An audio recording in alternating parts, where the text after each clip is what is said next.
and to all the people of Trinidad and Tobago who we as the loyal opposition are resolute in defending, resolute in promoting their lifestyles. I now turn you over, in the name of God, most gracious, most merciful, I now turn you over to MP Khadija Amin. Good morning and thank you for joining us. Thank you, Senator Naked. As the July-August vacation comes to an end, the opposition is very concerned about the issues surrounding children accessing education, returning to school, the quality of learning and education in our nation's school, and in particular, violence in schools.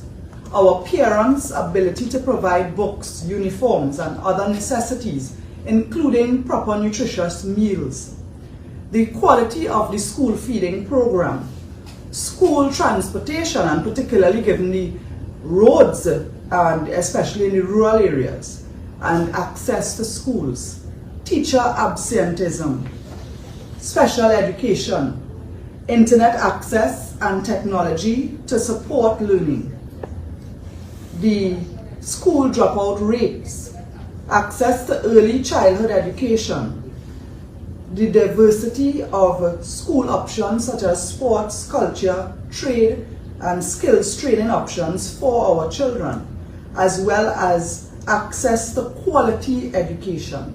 As we recognize there are disparities in access to quality education, and some schools lack the adequate resources, the infrastructure, and the qualified teachers. We see that the support that is required from our welfare programs is dwindling. The Trinidad and Tobago Unified Teachers Association has also expressed concern on the reopening of schools. The tutor president, Martin Lumpkin, indicated that he was uncertain about the school's readiness for the new term. In the last week, he expressed concerns since tutor has not received any feedback from the Ministry of Education on their vacation repair program. Tutor says it does not know how many schools are on the program and how many schools the repairs started in and how many schools the repairs have been completed in. We have concerns from the Sisters Road Anglican School, a building that was condemned, and what will happen to the children when schools reopen. Why is there this lack of transparency from the Ministry of Education? I want to begin by raising the concerns about the quality of meals in the school feeding program. Over the last few years, not only the number of meals, but the quality of the food that is presented to our students on the school feeding program has been reduced. There are many parents who cannot afford to give their children proper meals, and so they depend on the school feeding program.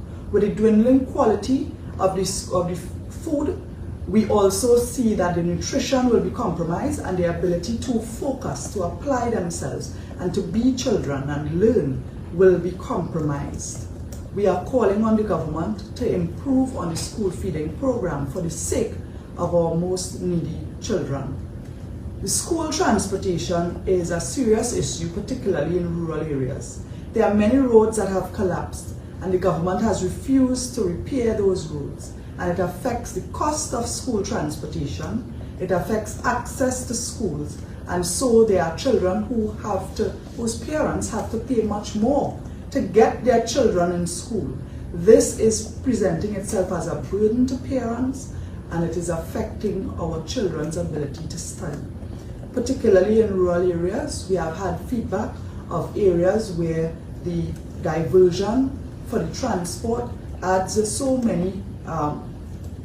much in terms of the time to get to school, that by the time children get to school, they are tired, they are not focused, and it is affecting our children. Teacher absenteeism has been an issue for quite some time. Many teachers indicate that they are burnt out, they are tired because of the challenges they face in school with violence, lack of resources, and other challenges.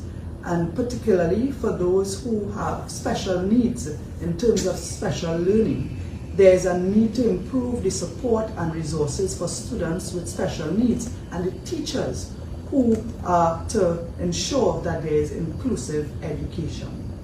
We have spoken about the situation with the government stopping the laptop program in schools. There is need to improve internet access and technology.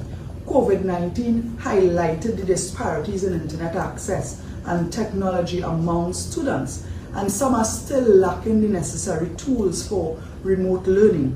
But even with classes reopening and children back out in physical school, there is a need for children to have access to information, to be able to do projects and submit online. The use of technology would transfer into the use of technology in workplaces. And so it is important for internet access and access to technology and internet and other devices to be seriously looked at.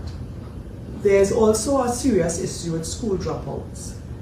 Ensuring that our students stay in school and complete their education seems to be an ongoing challenge, particularly in marginalized communities. There was a study done, and some months ago there was an article published indicating the high number of school dropouts, and the number one reason students in Trinidad and Tobago identified as their reason for dropping out of school is to support their families, to support younger children, to support the income in the home. And it means that their ability to provide, the family's ability to provide basic necessities for these children is not there. Our children are dropping out of school to go out and earn a living. They are taking menial jobs, and it means that their ability to get further education is now compromised. So the issue of school dropouts remain very relevant, and we have to be vigilant about children who are not returning when school reopens in September. Particularly our young children, for early childhood education, we must ensure that they are able to access quality early childhood education. And this is posing a significant challenge, particularly in some rural and disadvantaged areas. There are still numerous early childhood centers that are closed, that were built under the People's Partnership government, that this government refused to open. Some of those are now overgrown in bushes, and the children are in those communities unable to access early childhood education. We will continue to highlight some of these schools, and we ask the government to ensure that those early childhood centers, early childhood education facilities are repaired and ready to accept our children. We are also concerned with the curriculum relevance. The curriculum in Trinidad and Tobago in our education system has been a subject of debate, and some stakeholders are advocating for curriculum reform and to make it more relevant to the needs of students and the modern workforce. What are the drivers for the development and growth of the economy that we need to educate our children in and update our curriculum to make it more relevant? This as well is an issue we will continue to advocate for, and we ask the stakeholders in this area to be vociferous, come out and voice your opinions when it comes to the curriculum reform and relevance in our country. We have an emphasis on standardized testing, and the stress it places on students is also a concern. Many students recently received CAPE A-level and CSEC O-level results. We had children getting their results from the SEA exams, and there are many critics who argue that the stress that the children endure can lead to a narrow focus on exam preparation rather than holistic learning. So it is important for there to be diversity in the school options in terms of sports, in terms of culture, in terms of trade and skills training options. And we would really like that to be a focus rather than only on the testing requirements and standardized testing. We know that there are issues as well with access to quality education. There are disparities in access to education in many areas, in many marginalized areas. Some schools lack the resources. They don't have teachers, they don't have qualified staff, support staff. They don't have the infrastructure, they don't even have furniture sometimes. Sometimes just to go into the school is a challenge. And so we are asking that these disparities be dealt with. We must even the playing field. Education in this country might be free, but there are many children who do not have equal access to the same quality of education. Excellent. And in our schools that are government run and government funded, the government has to look at its management system, where staffing is concerned, where resources are concerned, look at the curriculum, the programs in those schools, so that every child across the board will have equal access to education. And not about prestige school and secondary school and different types of schools, but that every school and every student will have that access. We know that violence in schools continues to be a big issue in Trinidad and Tobago. This government has failed in its responsibility to ensure that schools are safe learning environments for our students to learn and grow. There are students who have been victims of violence, who have been victims of bullying, sexual assaults, who have gotten no justice, and who have to continue to go to school and face their abusers, face their attackers, or the alternative is to deprive themselves of an education. This must not continue. We must ensure that violence in schools is dealt with from the root causes to the outcomes. This includes implementing policies and practices that will promote a culture of nonviolence and respect in schools, which we do not have right now. The failure to adopt policies means that this government needs to be held accountable for its negligence. Our government's negligence is causing school violence to increase, and the government must be held accountable and for failing to provide adequate support and resources for our families and communities who are affected by violence. And this includes providing access to mental health services, counseling, social programs, and other resources that can help to address the underlying cause of this violence. The ratio of school guidance counselors to students is still alarming and needs to be addressed. A joint select committee of Parliament on numerous occasions raised this issue, where the stakeholders themselves said that the ratio of students to guidance counselors makes their work less effective. The government has to be held accountable for failing to enforce the existing laws and regulations related to violence and abuse in schools. Our children are victims of violence. Our teachers are also victims of violence and bullying from children. The prevalence of violence in the society is seeping into schools, but if we have no action from the government, it will continue and it will continue to grow. It is not too late. It is not too late. We call on the government to immediately give school grants to parents of children in need so that they can provide uniforms, books, school shoes, and other necessities for children to return to school. We call on the government to put measures in place to ensure the safety and security of our students and our teachers as they return to schools. We call on the government to improve the quality of meals in the school nutrition program to ensure that our students are well fed and able to meet their learning requirements. We call on the government to ensure that the repairs to schools are completed so that all schools, every single school in Trinidad and Tobago, will reopen and have a conducive environment for learning. We call on the government to fill vacancies in schools for teachers, guidance counselors, and other support staff to ensure that there is a full complement so that the stress and pressures on those who are there will be relieved, and they can then ensure that every child gets that individual attention that they require. We call on the government to ensure that the resources for the special learning needs are in place. We believe that education is a key out of poverty, out of crime, out of violence.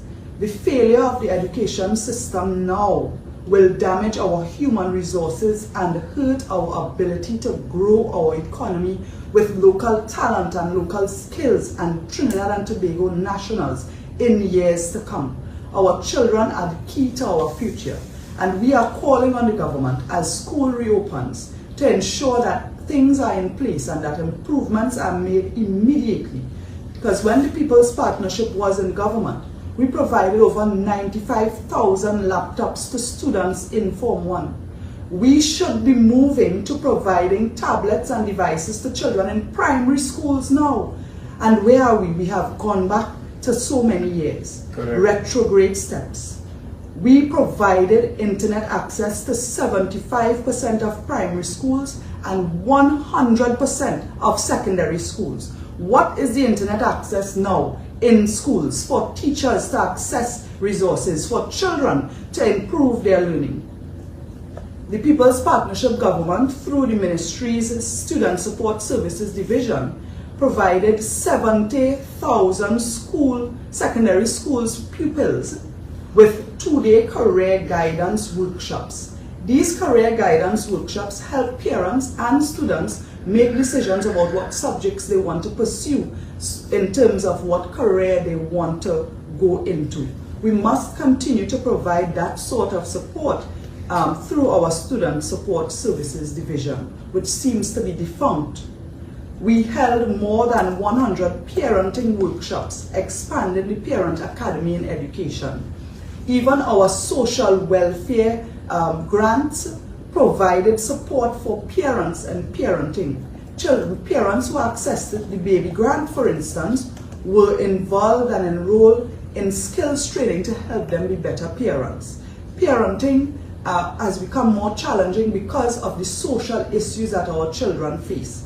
And we are calling on the government to ensure that workshops and Parent Academy in education becomes a norm so that all of our parents will have additional support to be better parents to our children. In 2014, we saw the best academic achievements ever in our nation's history, and that was because of the leadership of Kamla Persad-Bissessar as Prime Minister and the People's Partnership government. And it is not just us in the UNC saying so. The facts are there, the data is there. In the SEA, the CSEC and CAPE exams, you had significant increases in the pass rates. At the Caribbean Advanced Proficiency exams, which is the CAPE A-levels, there was a 94% pass rates at Unit 1 and 2 in 2014. These are the facts. This is the data. In 2008, the government gave out 48 scholarships, and that was under the previous PNM government. And in 2014, by that time, it had increased to 470 scholarships. This government has now decreased the number of scholarships, and so our students who have talent, who have the ability, who have the passion, are now wondering what next for me. Brilliant students who are in schools are now deprived because there are less scholarships from the government. And we call on the government to increase the number of scholarships being offered to students at the CAPE level in our schools. The People's Partnership government established a Ministry of Social Development, a Ministry of the People and Social Development. So it is not just about welfare. It was to better focus on social support and the needs of people, of parents, and people's developmental issues. We must ensure that the social ills that face our parents, that they have a ladder to step up to ensure that there is a level playing field. Under the People's Partnership government, we established the after-school study centers to provide critical support to students who require individual attention after school, before their parents come home from work, so that after school you can go there and get individual attention. This seems to have stopped. We do not hear about these programs anymore. But there are people in communities who are ready to facilitate after-school study centers, and they need the resources, they need the support. Children have to be provided with the teaching skills, with individuals who are trained, people who will be able to deal with those who have social challenges, psychological issues, and other learning disabilities, as well as simple things like meals, stationery, and so on. So the resources that are required should be put in place to provide after-school study centers and support, as we did under the Prime Ministership of Kamla Persad-Bissessar. We are very concerned about our situation with our students. We will continue to speak about these issues. As a mother myself, as a member of parliament, we provided some back-to-school supplies for children within the constituency over the weekend, and I can tell you, we try to fill the hole left by the government, but the truth is that the government has to ensure that the state resources are used in an effective and efficient way. Because as it is now, our students do not have equal access to education. With the challenges that many face, they do not have the same resources, they do not have the same support, and this puts many of our students at a disadvantage. But it is not only those students who will suffer, it is not only those parents who will suffer, it is every community, every part of our society, and Trinidad and Tobago as a whole, in our ability to compete internationally and to grow our own economy here in Trinidad and Tobago. Our students are the future of Trinidad and Tobago, and we stand with the parents, we stand with the Trinidad and Tobago Unified Teachers Association and the National Parent Teachers Association as we continue to advocate for these issues to be addressed. I thank you, and I now turn you over to my colleague, Senator David Naked. In the name of God, most gracious, most merciful, thank you, MP Amin, for that most comprehensive and amazing analysis, to letting us know, letting the country know where our education system is as our students head back to school. Some of them for the first time, some of them into high school for the first time. I think the takeaways from such a comprehensive analysis was that this government has not allocated the resources of the country towards our most precious asset, our children, our students. And it pains my heart, it breaks my heart this morning that when we, the UNC, saw education as a way out, and former prime ministers of PNM and UNC saw education as the way out of poverty, way out of a cycle of crime, way out of a cycle of hopelessness. This PNM Rowley-led government refuses to see that, and this is what our MP Amin alluded to when she talked about the lack of support across the board in terms of grants for mothers, in terms of grants for students, and this is where it has led us. So it breaks my heart when I see this morning. 17-year-old girl gunned down, murdered, her life ended, hope gone in Tobago, precious wills, gunned down. And we have to ask ourselves, as Trinidad and Tobago has turned into a wild, wild west, what is Keith Rowley and his bunch of incompetence doing? What are they doing? What are they doing? We have a Minister of National Security who has basically gone into hiding. What we have from a Keith Rowley-led government is every time the country is faced with a crisis, and we're in a crisis of crime. It's a crisis of crime. What does he do? He and his ministers they go into hiding. Rowley flies off to Barbados. Fitzgerald Hines is not seen with his inarticulate self. So what we are left with, we are left to fend for ourselves. And this is where the UNC stands in the gap. And we are here to tell you, as we look at all the newspapers, shooting in the mall, curse of cocaine, everywhere. People, I saw, and we all see the social videos. Let's have the discussion this morning, people of Trinidad and Tobago. Let's have the discussion. We see gangs roving throughout the streets, grabbing bags, running away. It's not now 1 and 2, it's 8 and 9 and 10 of them together. And we have to ask ourselves, when we hear this excellent analysis by MP Amin, if we don't cut it off from the initial phases, this is what we are going to be faced with. So it's a matter of national security. Education, prioritizing of education is also a matter of national security. National security doesn't happen in a silo. And that's why we, under our astute leader, Kamla Prasad Bissessar, who conceptualized it in breaking it up into two ministries, Ministry of Homeland Security and also Ministry of Justice, so we can be sure about how we implement those things, how we deal with crime from at a local level to the board, to the crime at the borders, people coming in, cocaine coming in, curse of cocaine. Millions of dollars washed ashore, so we know that the borders aren't being protected. So we have people of Trinidad and Tobago to realize that this crime that we are seeing, it doesn't happen in and of itself. It's a matter of your lack of dealing with education in an appropriate manner, as being stated. It's a lack of dealing with the healthcare system. It's a lack of dealing with the social services. It's a lack of dealing with sports. You cannot continue, Keith Rowley and your bunch of misfits, to keep giving us infrastructure in sports while not giving us support in the Human Resources Department.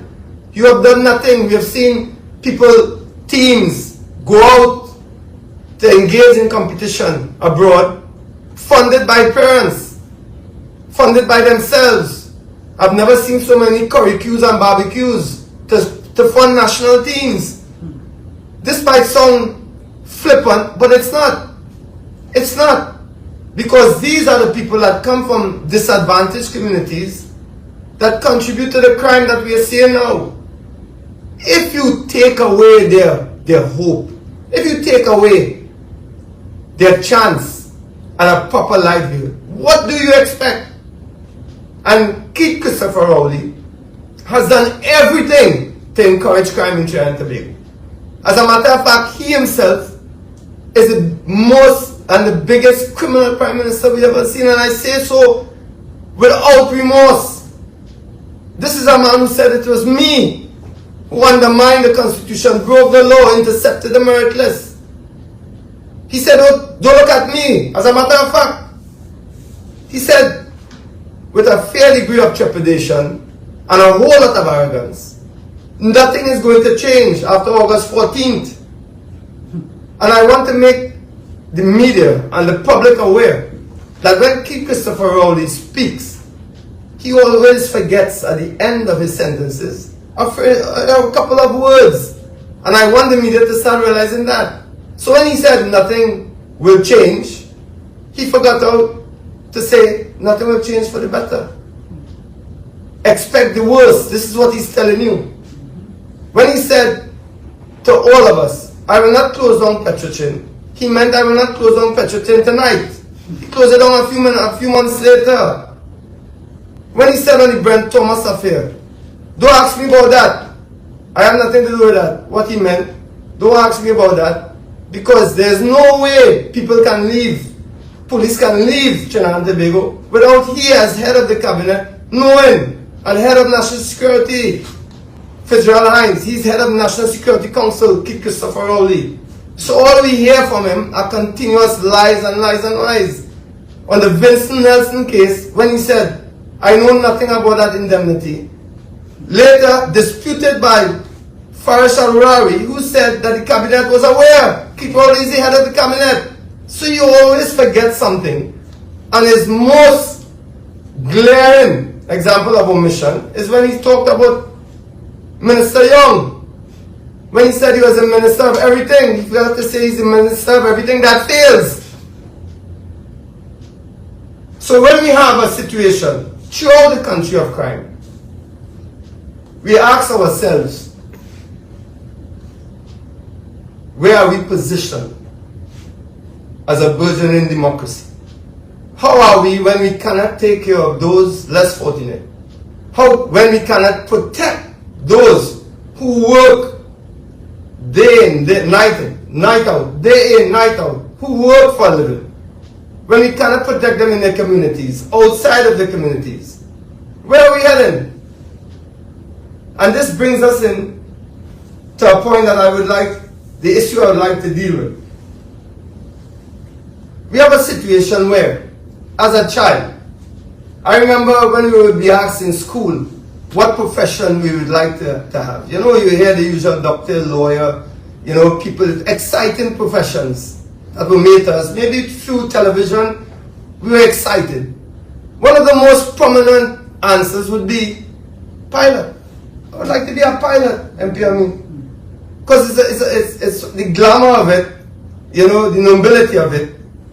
A pilot has in his hands more so than a doctor. A doctor maybe has a life or two on a surgical board. A pilot has in hand 300, 250, 400 people at a time.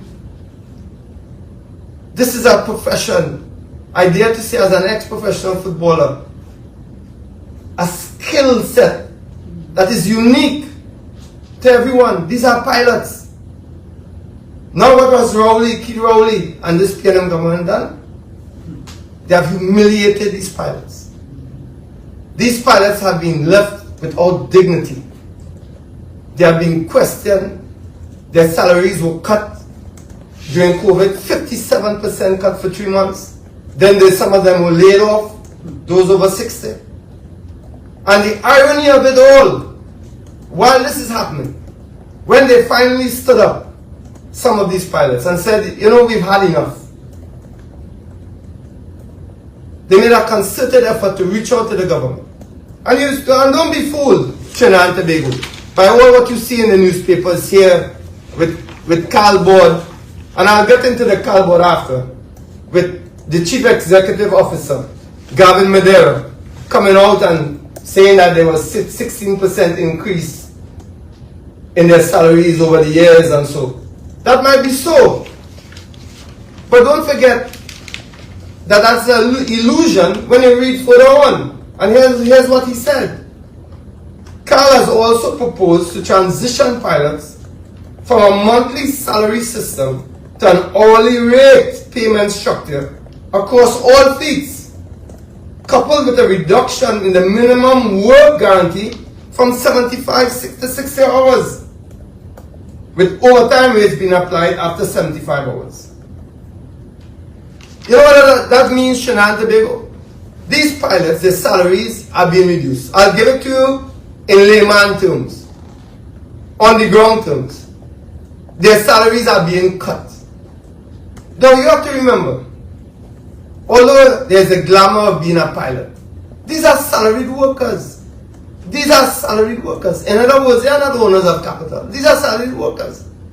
They work for someone, meaning they have to go to a bank, get a mortgage, they have to go to a bank, get a loan to provide education, send their kids out. I know personally 2 pilots. One of them who grew up on my street. And I know the effort his parents took into getting his education, that special skill set, to become a pilot. And now they are faced with the indignity with the oppression under this PNM government of having reduced salaries, and not only that, reduced time based on an hourly rate. How are you going to have security of tenure, security for your family, when you have that kind of proposal in front of you? And then they're worried, they're asking and questioning how these pilots can have fatigue, how they can call a sick out. This Chief Executive Officer, Gavin Madeira, who can say, with some degree of, I wouldn't say flippancy, but facetiousness, that they want to investigate doctors who gave these pilots 6 certificates. Who are you, Gavin Madeira, to overstep your boundaries? If these doctors are the doctors that I grew up with, they will tell you where to put that thermometer when you go to visit them. They will tell you where to put that thermometer firmly, because you are not one to question the integrity of our doctors.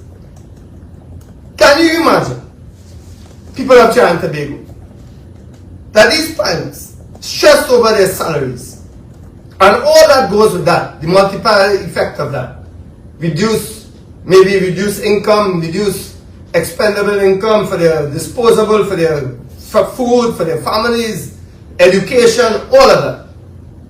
And they have to take us up into a plane. 7 miles, as I heard from the former director of civil aviation, Ramesh Lakshmidhyal. You have to take us up 7 miles into a plane. You want that not only happy, if I am in that plane, MP Amin, I don't only want him happy, I want him very happy. I'm being very honest with you. I want that pilot smiling. You now coming to threaten, intimidate, oppress these pilots by going to check on their doctors to see. Well, I think that says it all for the impunity that Keith Rowley and this government has filtered down to all the institutions in Trinidad and Tobago. That says it all. Instead of Cal and the board trying to fix the business of Cal with diplomacy, with some kind of mediation, arbitration with these pilots, you come to threaten them. Well, we are not standing for it. We as the loyal opposition, our political leader Kamla Prasad Bisasa, will not stand for that. We are firmly of the view that the pilots must be paid the wages and be given the dignity and respect that they demand. This is a very, very sensitive job. This is not a job like another. This is not a geologist who deals with rocks. This is not an EP lawyer or civil engineer. This is a pilot who carries lives in his hands. And we have to respect that and realize that. And we have to ask ourselves, with all of this talk by Gavin Midera and the board about what they have done, I mean, of course, MP Amin, we heard the Minister of Everything That Fails.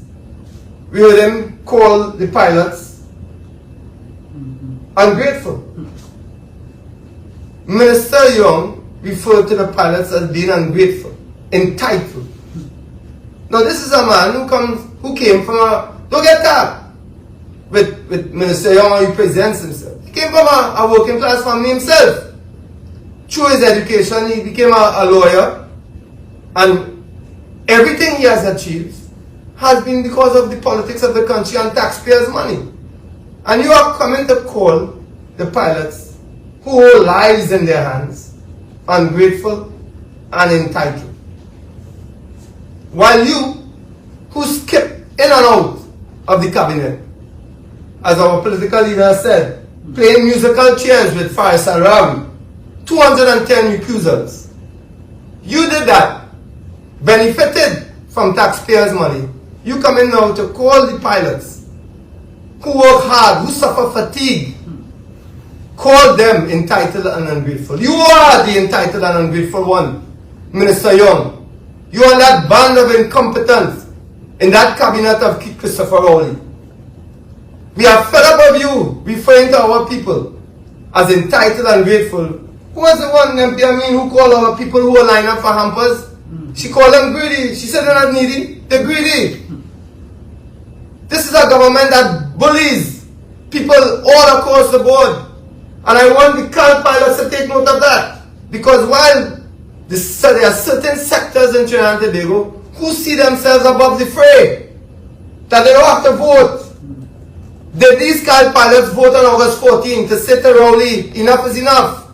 Now we are happy with the results because we know what happened. We know how good Qatar will serve to the PNM. Because we have the statistics, we have the data, detail. We know, and they know that as well. That's why they have kept reasonably, relatively quiet. But these CAL pilots, all these sectors that the government continues to oppress, our teachers, our nurses, our fire officers, our policemen, did they come out and say to Rowley, enough is enough? That is the question we must ask. The UNC, we keep standing in the gap, but you have to stand with us. And I'll tell you what, a lot of you did. A lot of you did. But we need the CAL pilots to come out. Come out.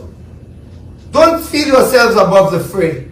Your voting is not for you. Because we have certain sectors in our society, they feel, voting is not for me. I good.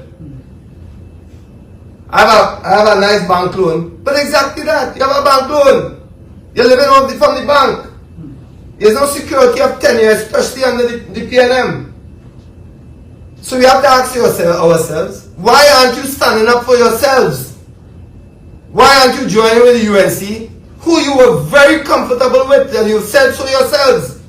Under Kamla Prasad Bisasa, from 2010 to 2015, 115 ways negotiations were settled. We would not have had the indignity of seeing this here. The indignity of seeing you all laid off, treated like, not like the solid middle class workers that you aspire to become. You are now being placed slowly into the poor and working class. And we have to ask ourselves, so I want to ask certain questions this morning of this CAL board. So I looked at the board, the makeup of the board, and it was quite interesting. And I saw, if you would bear with me for a second, I saw the makeup of the board and it was quite interesting. The CEO is Gavin Medera, chairman of the board, Ronnie Mohammed. I think these people need to be named. And then we got to the vice chairman of the board, MP Amin. And do you know who that would be? We see a familiar name, Michael Kwamana. So upon further review, I had to ask certain people who I am familiar with inside. And I understand that the vice chairman of the board, and we are asking a question, we're not casting any aspersions here, that the vice chairman of the board of CAL is also head of the Standard Finance Committee of CAL. Responsible for what? Procuring of aircraft. And as far back as 2021, we have confirmation that 12 Boeing 737s were leased by CAL. 12, MP Amin, were leased by CAL at a cost of how much? 180,000 US per plane per month. In other words, it comes up to about $14 million monthly for the leasing of 12 planes. Now here is Trinidad and Tobago, because you know I like to break it down for you. We have $14 million rent lease of planes. CAL has just laid off pilots. We understand that these planes are have been underutilized. They are underutilized. They laid off workers. So much so, they started to bring back workers. Now, we in Trinidad and Tobago as laymen, we don't understand the process, but I know I do. And the process is such that when you lay off a pilot, you can't just bring him back in. It's not a cricket pickup sign. I drop you and I bring you back in the afternoon to play a game.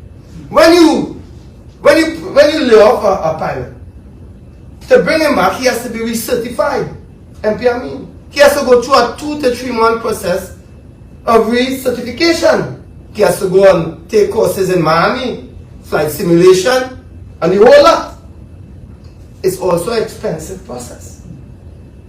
So now they're bringing back pilots who they laid off, cut their salary, humiliated them, bringing them back. I understand 6 agreed and the others didn't. So we are asking the question, are you still leasing 12 planes at the cost of $14 million to the taxpayers? Was the man in charge of that procurement, in charge of those contracts, a certain Michael Kwamana, vice chairman of the board, and Keith Rowley's personal attorney? You have all these problems going on with paying your human resources. And if we go back to that point again, the PNM does not care about the people. Anything that they could do, the PNM, to thief our money, they done. Build a building that has no use. Repave roads that are already paved. They're not about prioritizing, optimizing the resources of the country. They're about what they could get their hands on. So we are asking a question. We don't know. We're in the dark here. We want some illumination. The 12 planes, Boeing 737s, leased, and we have confirmation of that as recent as 2021. Those 12 planes, with all of this that has happened in CAL, are they still being leased? Are they underutilized? The pilots who have gone under what we call extreme rostering, in other words, they are working night and day, night and day, night and day. Some of them complaining of fatigue. Obviously, you saw this, the sick out. What and why are these planes still being leased? As a matter of fact, the question was asked, put to them in November 18, 2021, MP Amin. Why is CAL leasing these planes when the airline seems to be beleaguered financially? So if now we have all these this financial burden on the taxpayers, from what we read today, $1 billion in debt, why are you still continuing the release of 12 aircraft that is possibly not needed? Because you're laid off pilots. So there's chaos abounds within the CAL board. Why? We would like to know, is that for the benefit of someone? Who is benefiting from that? Because it makes no sense. So we want an explanation. If you are telling the taxpayers that the pilots who carry the lives of our people in their hands do not deserve their money, who then is benefiting from the leasing of 12 planes that are being underutilized? We would like those questions answered immediately by this government, by the line minister, finance minister, Coleman Wood, and by the Chief Executive Officer, Gavin Medera. And all of these things go back to what we initially spoke about, MP Amin, which is the crime situation. This is the decimation of the middle class by this Keith Rowley PNM government. And they do not understand and they cannot comprehend that the middle class are the biggest employers of the poor and working class people. So you decimate the middle class, you decimate poor and working class people. And this is the problem that this government can find no solution to. So leasing planes to the tune of $14 million while you cannot pay workers is abominable. It's despicable. It's reprehensible. And we would like these questions answered. We'd like Keith Christopher Rowley to finally show up for work. We would like the Minister of National Security to fire himself and ask the Prime Minister to go with him, and they could go and play golf all day, all night, and not run away to Barbados to try and get a meeting, a side meeting with Mia Motley to sort out the Brent Thomas affair. We would like those things to happen. But mostly, as MP Amin said, I would really like that we pay attention to the youth of this country. You see this?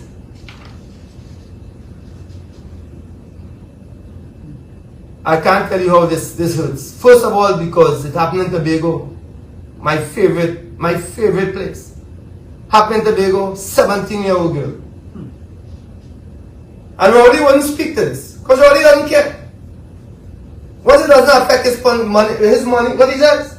His money don't sleep out. That's all he cares about. Who dead, who live. But we have to care. Our honorable political leader, she cares. Our MPs, they care. And we are really asking that the people of Trinidad and Tobago finally say enough is enough. Stand with the UNC as we go forward into a general election. You sent a message at the local government election, but suffice it to say that will not be enough. It has to be more as we go into a general election. We have to send that clear signal to this government that we care about our people in all communities. We care about our workers. We care about our doctors, our lawyers, our pilots. And we ask that this government do the honorable thing and call elections as soon as possible.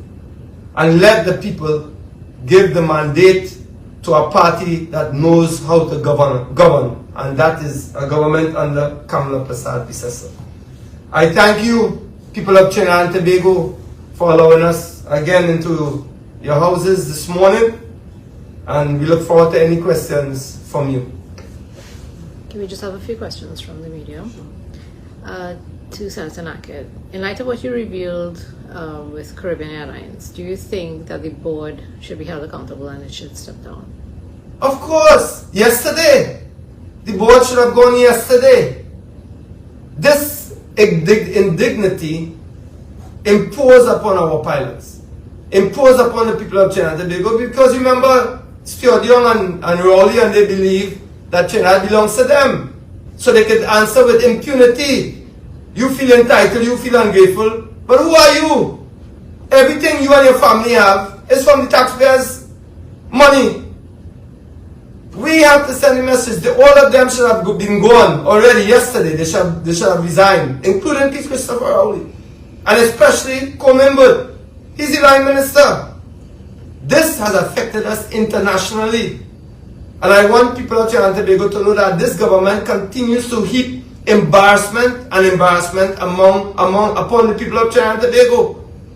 And enough is enough. Someone is asking for you to name the members of the board, Carl. I will gladly do so. Starting from the top and I think they deserve to be named. The Chief Executive Officer is Gavin Mindera.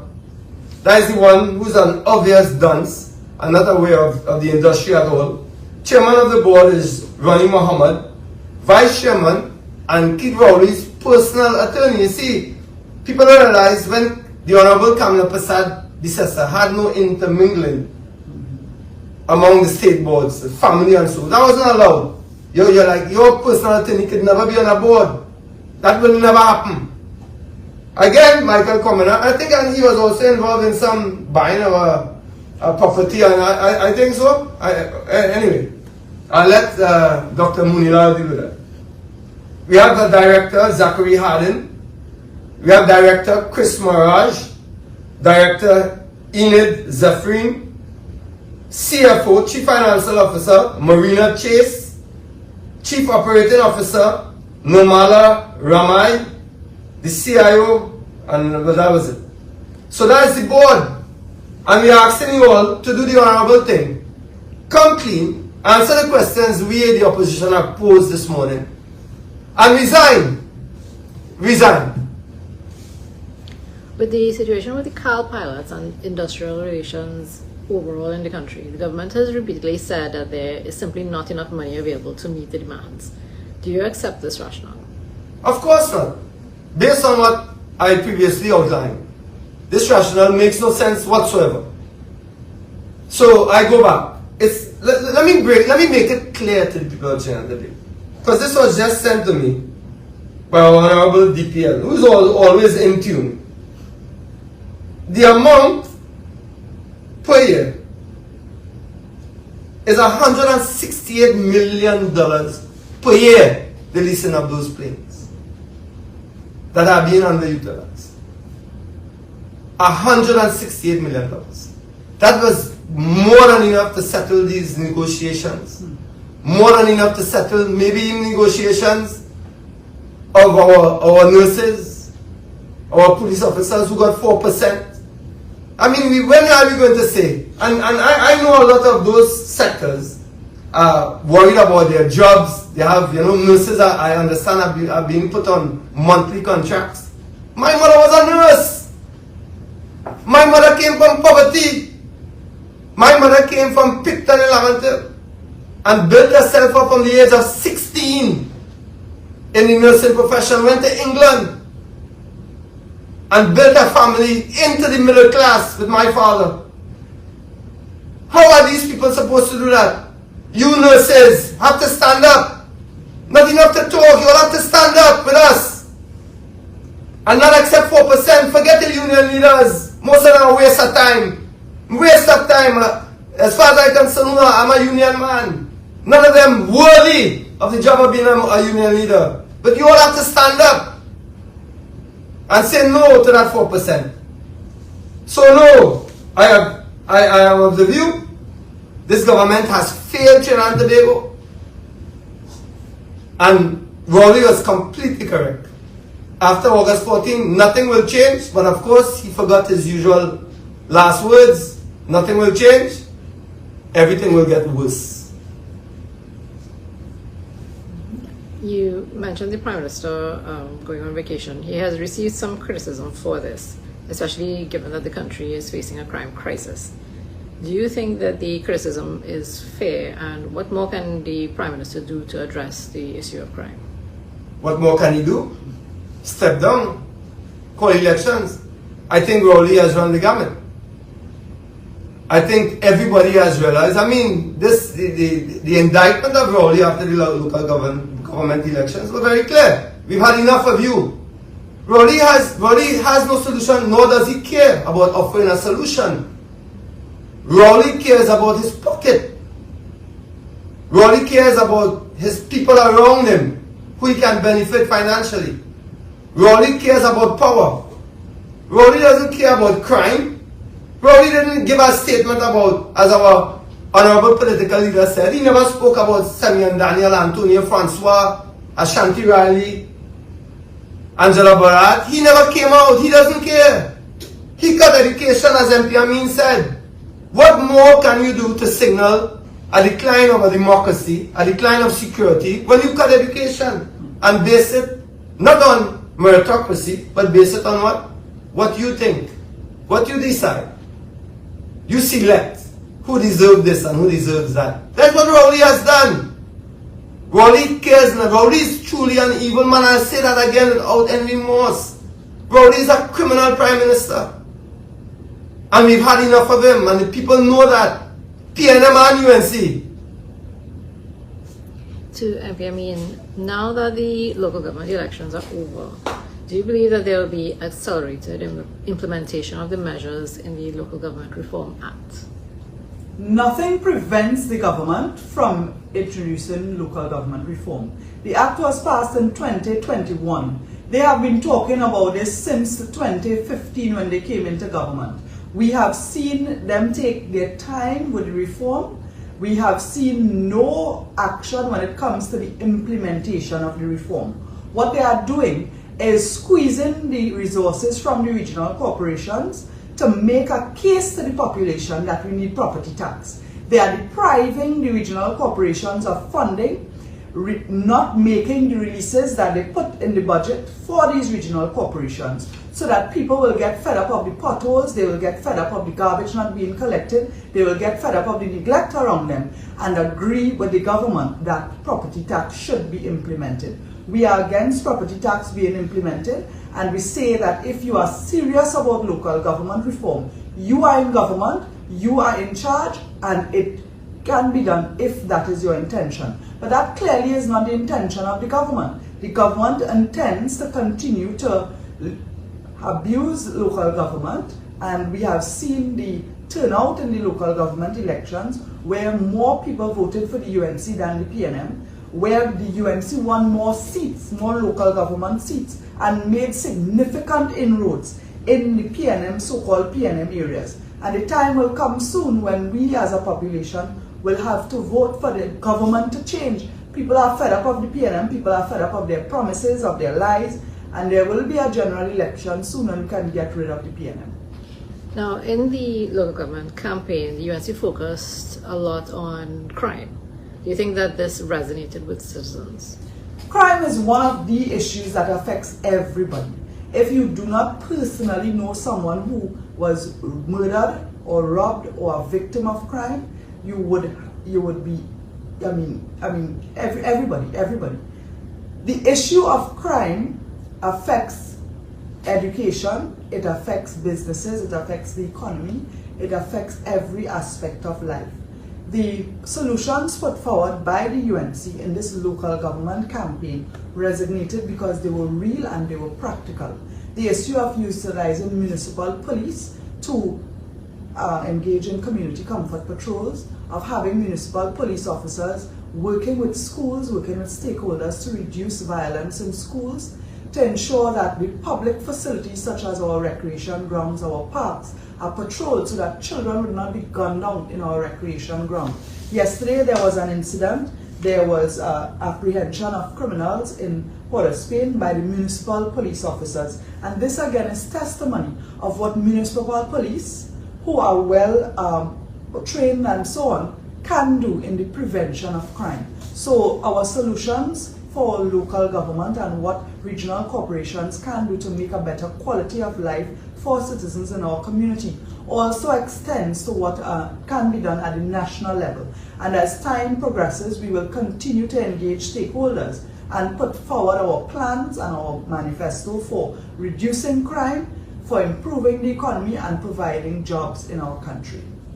On the issue of education, the Minister of Education has said that arrangements are in place for migrant students come September. Given their track record, are you confident that they will be able to? Listen, this Venezuelan crisis has been existing for years. The government refuses to acknowledge the situation in Venezuela as a crisis because Keith Christopher Rowley has his interest with those in Venezuela. The situation with the migrants is something that the UNC and our opposition leader has been calling on the government to address, particularly with critical issues such as education of the children, health care for migrants, and their security and well-being.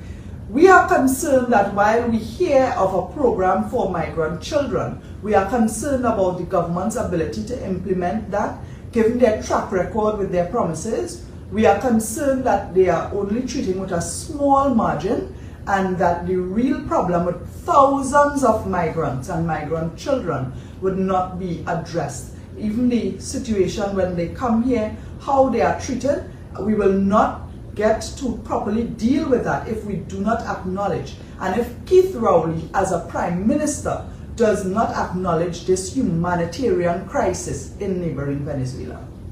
Those are all the questions that we have. I want to take this opportunity to congratulate our UNC candidates, all of our UNC candidates, those who won their seats and even those who did not win, because many of them increased the number of votes in the UNC areas tremendously. I want to thank them and congratulate them. We congratulate our local government election teams in the various regions. The UNC won more seats and we are prepared to take this battle into a general election. We demand for elections to be called. We ask the people of Trinidad and Tobago to continue to stand with the UNC. We are fed up of the PNM. Every aspect of life in Trinidad and Tobago has deteriorated. We are concerned with the future of our nation, and we ask you as a patriot to stand with the United National Congress, stand with our partners in our accommodation as we seek to get rid of the PNM, as we seek to have a fresh government who will deal with the true needs of the people of Trinidad and Tobago. On behalf of myself, on behalf of our leader of opposition, the Honorable Kamala Prasad Visesa, and my colleague, David Naked, we thank you for joining us this morning.